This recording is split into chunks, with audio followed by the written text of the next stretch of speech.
Some rooms hold memories, others hold ghosts, and every now and then there's a room that looks peaceful, right up until you realize it's quietly sitting on top of one of the most spectacular mental and emotional implosions in history. Because this isn't just a bedroom, it's a before picture, the calm before the storm. Nobody painted the aftershot.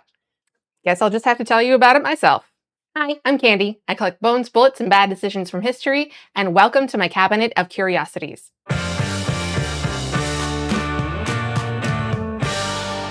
Today I'm showing you a print of Vincent Van Gogh's painting, Bedroom in Arles. My mom actually gifted this to me. She remembered how much I've always really liked Van Gogh paintings. Not really this one in particular. It's no Starry Night or Wheat Field with Crows. But this one's fine.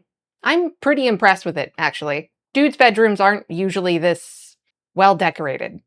My initial emotional reaction to this painting is, sure, that's a bedroom.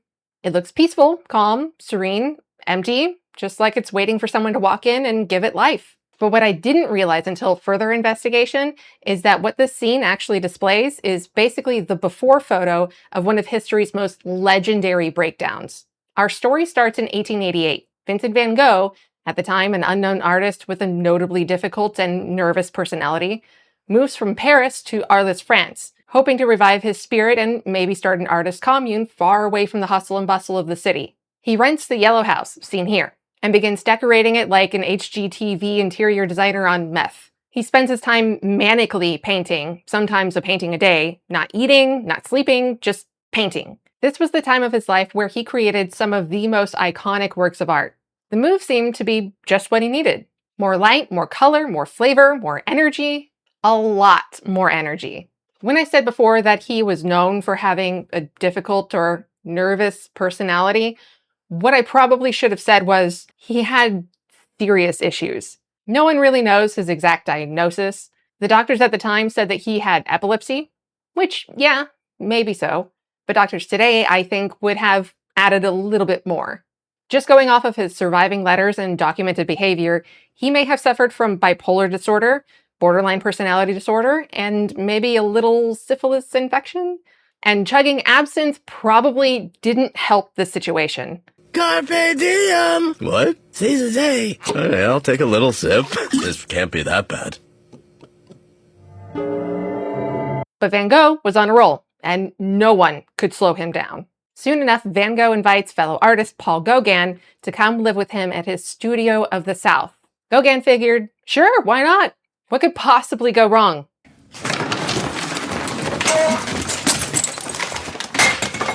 This was the beginning of Vincent's realization of an artist commune, the place where they could gather and discuss their creations, lift each other up, build something beautiful and magnificent. And Van Gogh got a little carried away. He transformed the house into a studio in anticipation of his friend and fellow painter. This was like his welcome home painting for his guest. It's meant to be peaceful and inviting, when it looks a little bit more like a fun house room designed by someone who hasn't slept since last Tuesday. Which he probably hadn't. Now, I don't really know a whole lot about art. I just know if I like it and if I don't. When I looked at this for the first time, I was like, the subject doesn't really interest me. I mean, it's a bedroom. But the longer I look at it, the more I feel uneasy. Everything's just ever so slightly slanted, tilted, like Van Gogh projected his vertigo spells onto the rest of us. I'm dizzy. I need a doctor. It's like he painted it during one of his episodes and thought, perfect, that'll make Paul feel right at home. None of it really seems to sit right.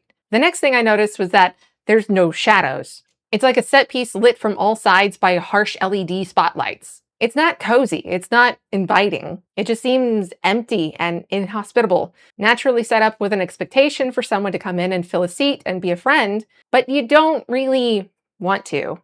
To me, it's kind of sad and tense. And that's exactly what Gauguin was walking into. By October 23rd, 1888, he arrived to the Yellow House, ready to paint. It didn't take long before their personalities clashed. Egos collided, Van Gogh's mania and desperation for friendship to quell feelings of isolation and creative differences all made the Studio of the South unbearable for Gauguin. He was only there for 9 weeks before he couldn't take it anymore. That's it. I'm done. which, to be fair, is longer than most modern roommate situations, but just barely. He was calling it quits, and then he told his frenzied roommate that he was moving out in late December of 1888, and that's when the Yellow House became red. Van Gogh's already tedious grasp on sanity spiraled through a tailspin of panic, paranoia, and hallucinations. That's when he threatened Gauguin with a knife and then turned it on himself and sliced his own ear off. Boy, that escalated quickly. Side note, plot twist. There's some speculation from folks today that suggests that the story of the infamous self-inflicted autoplasty wasn't exactly self-inflicted. Two German historians researched Van Gogh and that fateful evening in particular, and they believe that Gauguin and Van Gogh got into one of their usual heated arguments, and being that Gauguin was a notably adept fencer, he attacked Van Gogh, or defended himself, and whittled his ear down to a nub. Casting Van Gogh as the dutiful good friend with a profound infatuation for Gauguin, he and Paul made a pact of silence to never speak of what really happened, protecting the artist's reputation. One hint that this may be the case was a letter that Vincent wrote to his brother Theo, where he states, "Luckily, Gauguin is not yet armed with machine guns and other dangerous war weapons." Whether that's the truth or not, I'm not sure we'll ever really know. But what happened next remains a testament to the fact that Van Gogh was unwell. He crudely bandaged himself, took the bloodied piece of ear that he had, one way or another, been removed from his head, wrapped it up in paper, took it to the local brothel, and gifted it to a woman there. A present straight out of the Blair Witch Project. Once the present was unwrapped, she promptly fainted. So nice. So nice. Now, I've gotten weird gifts from dudes before, but nothing to the scope of this. Now, to be fair, this may not have even been a romantic gesture. Maybe it was out of spite for giving him the clap or something. In any case, as you can imagine, this little event triggered quite a commotion among the patrons and staff of the brothel. Vincent may have gone back home, but they notified the authorities of the peculiar parcel. Once home, Vincent decided he was pretty much tuckered out and headed to bed. I'm pretty tired. Think I'll go home now. There he slept through the night, bleeding out near to death. The following morning, he was found in a pool of his own blood, unconscious, and rushed to the hospital. His brother and his friends visited him while he was physically recovering, and Paul Gauguin returned to the City of Light, leaving the Yellow House empty and Vincent's bedroom in a state of bloody chaos. The main physician at the hospital said of Van Gogh, "Mr. Vincent is suffering from insanity," and recommended him to be placed in a psychiatric hospital, stating, "For the care that this unfortunate person is receiving at our institution is not sufficient to bring him to reason." He didn't go right away, but he continued to have recurrent bouts of crisis and hospitalizations. He scared the crap out of people around him.